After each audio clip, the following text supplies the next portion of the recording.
अरे भाई, घड़ी में टाइम क्या हुआ है? जी हाँ, ये साल का वही टाइम है जब आपकी दिल की धड़कनें थोड़ी बढ़ जाती हैं। इनकम टैक्स रिटर्न फाइल करने का टाइम। अगर आप एक सैलरी वाले इंसान हैं, तो अपने कैलेंडर में बड़ा बड़ा गोला मार्क कर लीजिए, क्योंकि आईटीआर फाइल करने की आखिरी तारीख 31 जुलाई। लेकिन टेंशन मत लो, 10 से 15 मिनट मेरे साथ बैठो और खुद ही आईटीआर फाइल करना सीख लो। सो मैदान में उतरने से पहले आपके पास होने चाहिए 3 magical forms. That is form 16। ये आपकी कंपनी ने आपको बड़े लाड प्यार से दिया होगा। दूसरा है AIS, that is annual information statement. और फॉर्म 26 एएस, ये दोनों आपको इनकम टैक्स पोर्टल पर ही मिल जाएंगे। ये देखो फॉर्म 16, इसमें आपकी पूरी जन्म कुंडली, महीने में कितनी सैलरी मिली है, कंपनी ने उसमें कितना टैक्स काटा है। पार्ट बी में आपको पूरा ब्रेकअप मिल जाएगा, बेसिक सैलरी कितनी है, भत्ते कितने मिले हैं, अगर आपने कंपनी में कोई सेविंग की है या आपकी कोई और इनकम बताई है तो वो भी यहाँ पे दिख जाएगी। चलो अब डायरेक्ट सरकारी पोर्टल में एंट्री करते हैं, eportal.incometax.government.in पर। अगर आप पहली बार आए हैं तो रजिस्टर कर लीजिए, अगर आप पुराने खिलाड़ी हैं तो डायरेक्ट पैन कार्ड नंबर डाल के लॉग इन कर लीजिए। लॉग इन करने के बाद फॉर्म 26 एएस, इसको डाउनलोड कर लो। ये कुछ ऐसा दिखेगा, इसमें आपको कटे हुए टीडीएस, इसका पूरा लेखा जोखा, यहाँ तक कि एफडी में जो बैंक ने टैक्स काटा है वो भी यहाँ पे दिखाई देगा। इसके बाद आते हैं एआईएस वाले सेक्शन में। एआईएस वाले सेक्शन में आपको दिखेगा एआईएस एंड टीआईएसआई, ये दोनों सेम ही डाटा है, बस उनका अंदाज अलग है। ये सब कुछ आपको पीडीएफ फॉर्म में मिल जाएगा डाउनलोड करने के लिए। स्टेप 2 इज फॉर्म चुनना। यहाँ पे सीधा फाइल नाउ पे क्लिक करें, असेसमेंट ईयर में 26-27 सिलेक्ट करें, मोड में सिलेक्ट करें ऑनलाइन, इसको दबा के कंटिन्यू करें। इसके बाद अगर आपने इसको अधूरा छोड़ा है तो रिज्यूम फाइलिंग कर सकते हैं, लेकिन अगर आपको स्टार्ट करना है तो न्यू फाइलिंग पर क्लिक करें। स्टेटस में आपको इंडिविजुअल सिलेक्ट करना है। अब आता है सबसे बड़ा सवाल, कौन सा फॉर्म सिलेक्ट करें।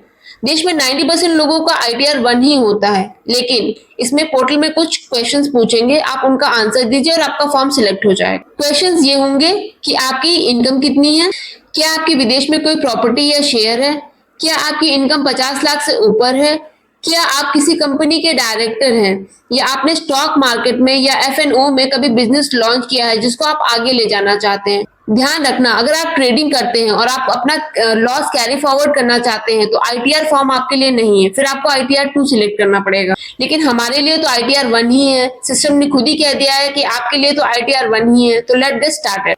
अब आता है स्टेप 3। ज्यादातर डेटा इसमें आपको प्रीफिल मिलेगा, बट आपकी जिम्मेदारी बनती है कि आप अपने सारे डिटेल्स चेक कर लें। अब हमारे सामने आएंगे 5 सेंसेक्स, जिसको हमें कंफर्म करना है। अब आता है पर्सनल इंफॉर्मेशन, इसमें आपका नाम, आपका पैन कार्ड नंबर वगैरह सब भरा होगा, लेकिन आपको चेक करना है अच्छे से। फाइलिंग सेंसेक्स में आपको 139(1) सिलेक्ट करना है, क्योंकि आप ड्यू डेट से पहले ही फाइल कर रहे हैं। अगर आप न्यू टैक्स रेजिम से हैं तो आपको ऑप्टिंग आउट पे नो सिलेक्ट कर देना है, और नीचे दिए गए बैंक अकाउंट की डिटेल अच्छे से भरिए, क्योंकि इसी में आपका रिटर्न वापस आएगा। ग्रॉस टोटल इनकम, यहाँ पे जो सैलरी का अमाउंट दिख रहा है इसको आपको फॉर्म 16 से चेक कर लेना है। अगर आपकी कोई और कमाई है या फिर आपकी एग्रीकल्चर में 5000 रुपीज से ऊपर आता है तो ये आईटीआर 1 आपके लिए फेल हो जाएगा। अब आता है टोटल डिडक्शन।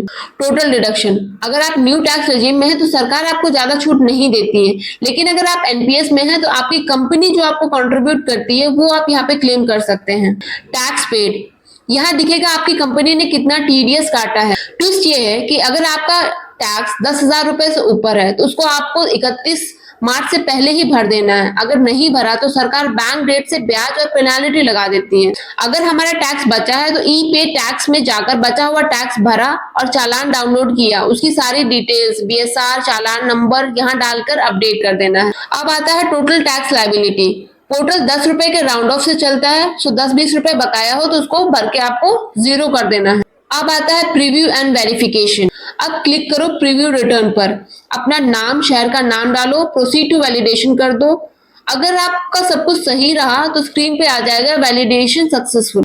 दूसरे तरीके से आप वेरीफाई कर सकते हैं ई वेरीफाई नाउ में। इसका सबसे आसान तरीका है कि आधार ओटीपी वाला ऑप्शन, इसमें आप जाकर अपना लिंक मोबाइल नंबर में ओटीपी आएगा वो उसको डालो और सबमिट कर दो। रिटर्न फाइल करने के 30 दिन के अंदर ही आपको वेरीफाई करना है, नहीं तो आपका फॉर्म रद्द हो जाएगा और आप पे पेनाल्टी भी लगेगा। अब व्यू फाइल रिटर्न में जाकर अपना एक्नॉलेजमेंट लेटर या रसीद डाउनलोड कर सकते हैं। और हाँ, इस वीडियो पे यहाँ तक जुड़े रहने के लिए दिल से शुक्रिया। Thank you so much for watching. और कमेंट में टाइप कर दीजिए TAI, ताकि बाकी लोग कंफ्यूज हो जाए कि हम क्या बातें कर रहे हैं।